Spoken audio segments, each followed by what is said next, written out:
1962 Frigidaire custom imperial double oven.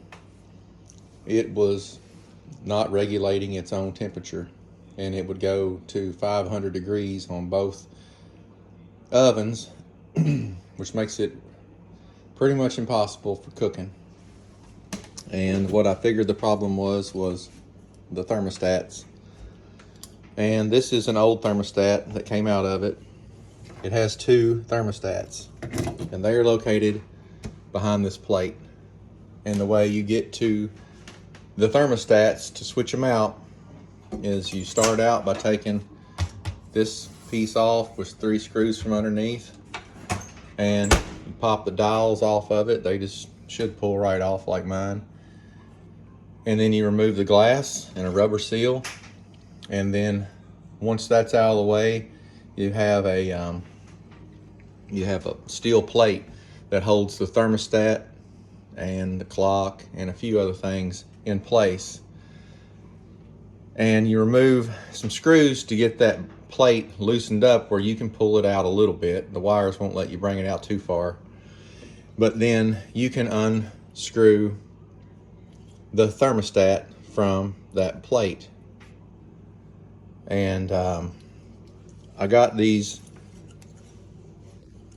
new thermostats on eBay, and their number is PN46, and it's written right there. These are my originals, 1962. There were some differences between the new thermostat and the original thermostat, and the first difference was how the wire hooks up. The replacement thermostat had spade connectors on it. This one has one, but the new thermostat came with new spade connectors for the spade connection to be made. So I cut the wires inside and put my spade connector on, and that allowed me to put it on to the new thermostat. Another difference is when I went to bolt my new thermostat to the black plate in there, these two holes right here were different size. I had to go get 8 30-seconds, and the originals are 6 30-seconds thread. And another possible difference that you might have is the dial shaft here. I think I noticed a couple of different kinds. I'm not for sure, but I think that's what I saw. So you would want to make sure that you get the right kind for your dial to be able to pop on there. So if you're looking for a replacement, and you can look for the kind that may have screws so you don't have to cut your wires, and just know that you may have to up the size of the bolt.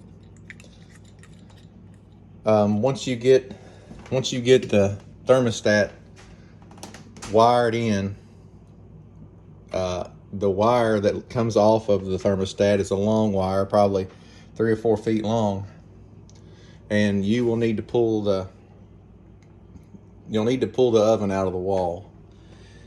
The upper oven on this one, the wire from the thermostat came off the thermostat down the side of the oven, and then it poked back in, and it comes out right there.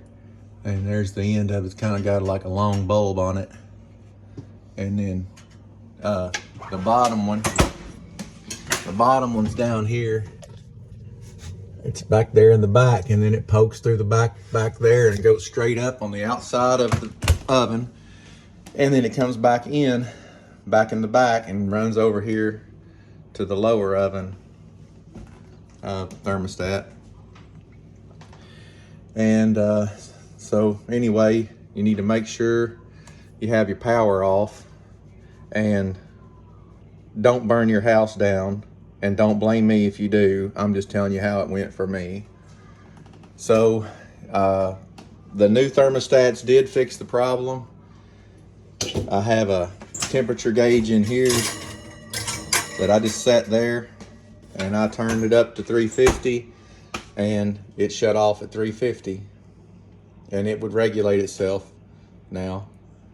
and we let it go for a little while, and it regulated. So thermostats are doing their job. I replaced also, when I was in there, you can get a chance to replace some appliance light bulbs that are in there. This one, I think it had 5 or 6 bulbs in it. So I just replaced them, which is probably a mistake. But anyway, this is working, and I hope this helps you. Just be careful and don't blame me. Thanks, bye.